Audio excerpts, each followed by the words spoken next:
We are taking a look at why first-time managers fail. In South Africa, the rate of first-time managers failing is way too high. In US, we have over 60% of first-time managers failing. Some of them not even reaching their third year anniversary of management, let alone reaching the C-suite management. It's a scary situation. But I just took a look at why is this the case. And the one thing I've discovered is number one, lack of training. Some managers promote these individual contributors into managerial positions without proper training on things like managerial and leadership skills. And that, my friend, is a recipe for failure. You are setting these individual contributors for failure. Remember, these individual contributors have been working with product and services and never managed anybody before. So obviously, the moment you put them into managerial positions, they will struggle. Second point is delegation. These young managers think that sometimes they can be able to do everything themselves, okay? And that their work will move faster. Their managerial work will move faster when they do everything themselves. Anyway, you cannot blame them.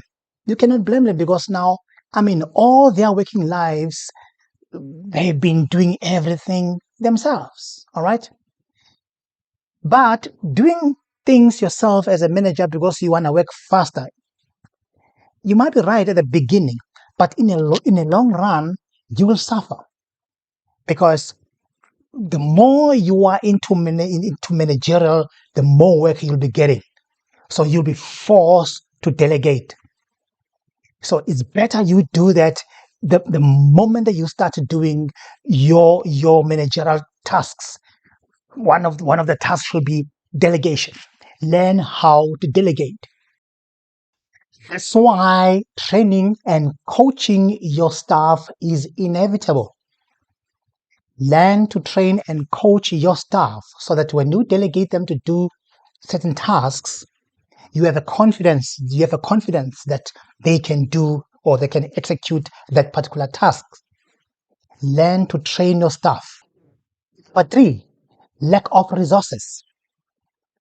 So as a young manager, you need to understand that at some point, the challenges you'll be facing as a first-time manager, the challenges won't always be internal.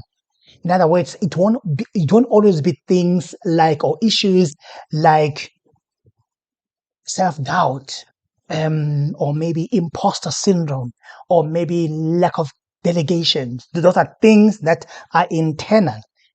Sometimes you'll find that some of the challenges you'll be facing are external, like the very same issue of lack of resources.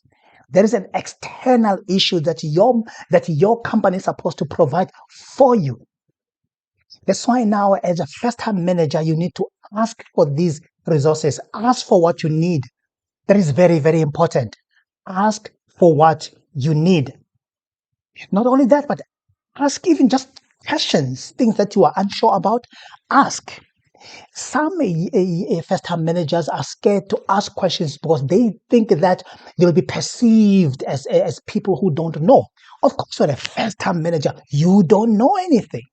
There's no manager who will accuse you of asking questions as a first-time manager because you're a first-time manager anyway.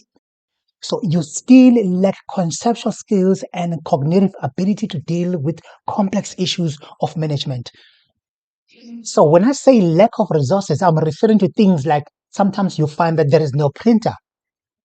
Maybe the paper is not enough, or maybe there's no connection, there's no internet.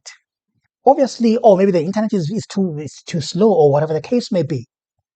Those issues obviously are issues that your company is supposed to be tackling, those issues, or providing you with those resources. That's why you need to ask For all resources that you need, ask those resources. Ask questions. Number four, lack of communication between you and your new staff.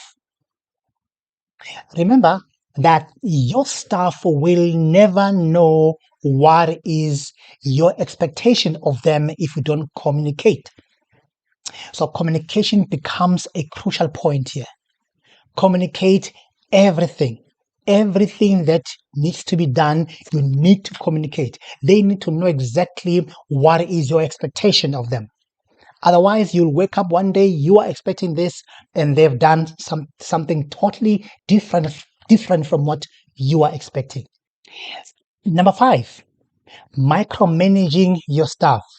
You need to be very careful with that one, because there is no staff member who would like to be micromanaged by a new manager who himself still doesn't know anything.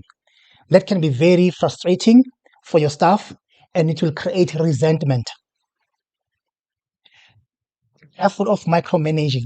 And I've noticed again that micromanaging emanates from fear of not knowing everything.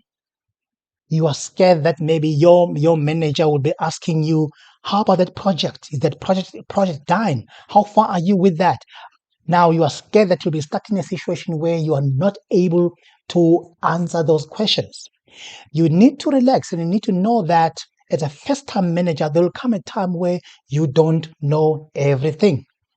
So be very careful about micromanaging your staff. It's a dangerous thing, and that can create resentment.